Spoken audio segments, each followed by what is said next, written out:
हिंदू पंचांग के अनुसार नरसिंह जयंती वैशाख शुक्ल पक्ष की चतुर्दशी के दिन मनाई जाती है।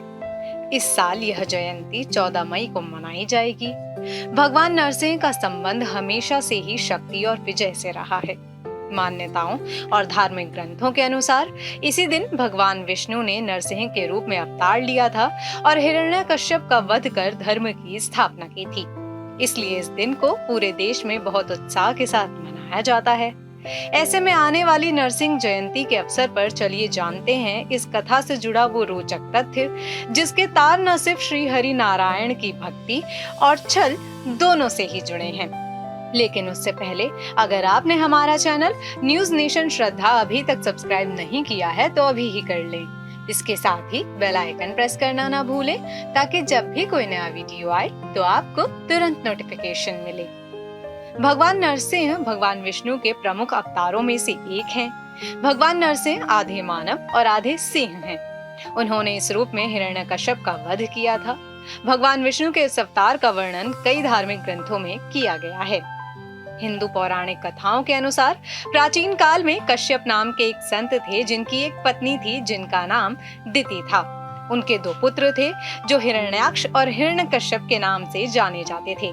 भगवान विष्णु ने पृथ्वी और मानव जाति की रक्षा के लिए हिरण्याक्ष का वध किया।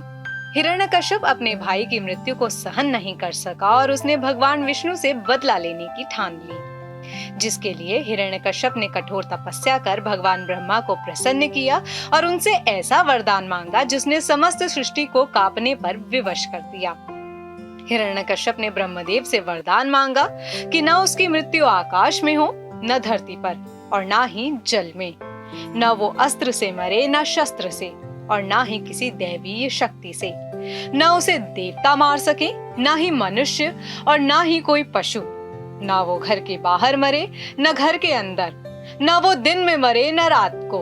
वरदान प्राप्त करने के बाद हिरण्यकश्यप निरंकुश हो गया और पृथ्वी समेत सभी लोकों में अपना आतंक फैलाना शुरू कर दिया। हिरण्यकश्यप ने सभी लोकों में अपना शासन स्थापित किया। उसने स्वर्ग पर भी शासन करना शुरू कर दिया। सभी देवता उस एक दैत्य के समक्ष असहाय थे। इस बीच उनकी पत्नी कयाधु ने एक पुत्र को जन्म दिया जिसका नाम प्रहलाद रखा गया।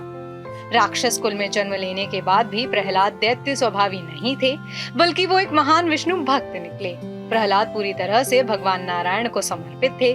जब पिता हिरण्यकश्यप को इस बात का पता चला कि वो स्वयं जिन भगवान विष्णु से घोर घृणा करता है और जिन्हें वो अपना परम शत्रु मानता है, उन्हीं का भक्त उसका अपना पुत्र है, तो उसने कई प्रयास किए प्रहलाद को भगवान नारायण की भक्ति से विचलित करके और उनमें राक्षस प्रवृत्ति जगाने के।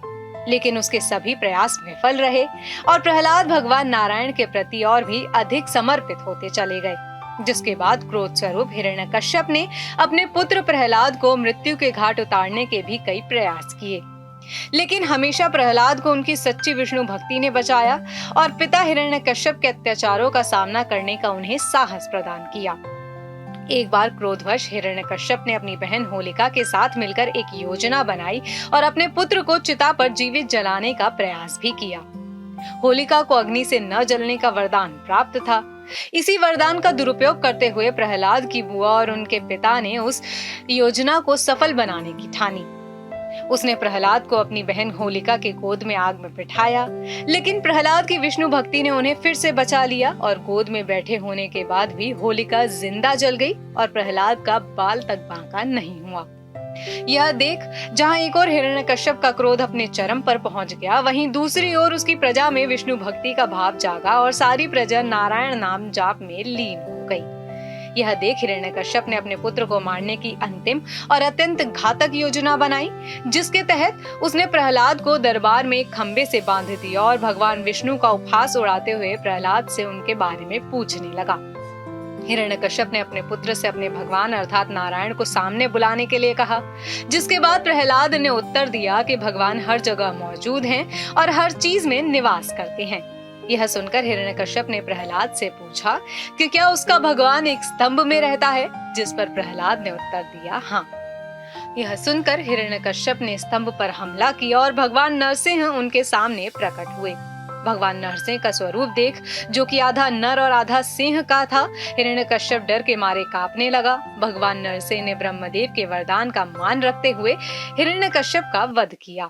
हिरण्यकश्यप के वध के बाद भगवान नरसिंह ने प्रहलाद को आशीर्वाद दिया कि जो भी व्यक्ति इस दिन व्रत रख इस पावन कथा को सुनेगा और भगवान विष्णु के नरसिंह अवतार की पूजा अर्चना करेगा, उसे कभी किसी चीज का भय नहीं सताएगा और उसे सभी कष्टों से मुक्ति मिलेगी।